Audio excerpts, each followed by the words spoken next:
As you can probably hear, it's sunset here in Tahrir Square. The question is whether this is truly the sunset for the Mubarak regime or not. That's the expectation, that's the hope of the protesters that you continue to hear behind me. That's why I'm speaking to you with this microphone, because it's so loud and so windy right now.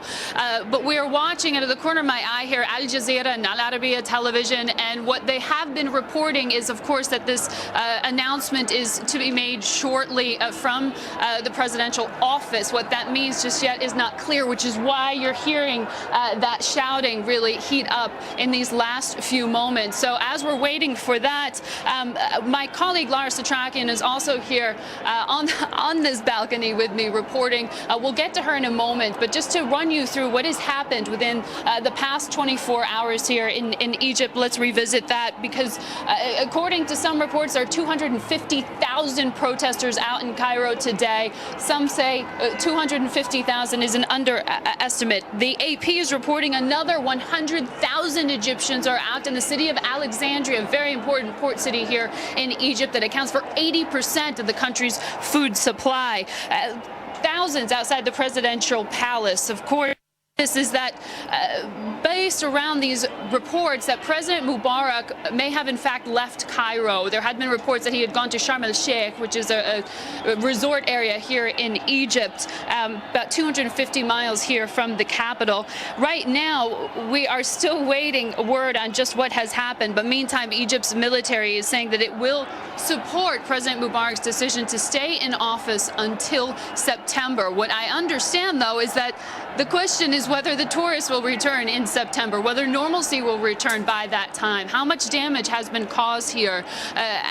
You know, if you can hear this roar behind me, I want to bring in Lara Setrakian, who has been here before the January 25th eruption, really, of protests and throughout the past few weeks. And Lara, we were talking about whether or not this is the last night in Tahrir Square. And it's incredible because they're so dug in. We've seen the tents, we've seen the stalls, we've seen the vendors pop up, and it's really become its own ecosystem. And people are very proud to be in Tahrir Square. They talk about the sanctity of the square as if it's sacred space. And they're very comfortable with this symbol of Tahrir Square as the fight for Egypt and its future. So, you know, a lot of pride there. And when you talk to the protest organizers, they say, we're here for the long haul. This is a marathon. Until he steps down, we're going to be here.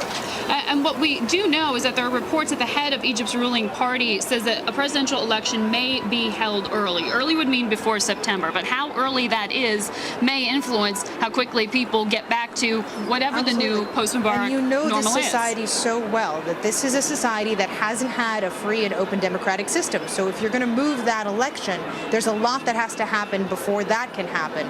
There have to be parties that can organize freely, candidates that are going to emerge out of the woodwork, because prior to this, any secular opposition to Mubarak was either stamped out or neutered. And all that was left was the Muslim Brotherhood, Islamist groups that had more freedom to operate. But we're going to have to see what happens as it becomes a clear, open political field. And what you can see in the local papers here, if I can hold up some of the headlines that we've seen, you know, flying in just this morning, I arrived and expected the city to be at a standstill. Outside of Tahrir Square, it's quiet, but there are still cars on the streets. There are still people moving around. But a lot of this is about that upset yesterday, that Omar Suleiman, the vice president, is now basically in charge, and that hasn't quieted. That didn't keep the people out of the streets today, and that's why there's still this anticipation over what might happen in the next few minutes, few hours. Right. Part of that is how controversial he is. He has stepped forward as a fresh face here, but he's long been the second most powerful man in Egypt.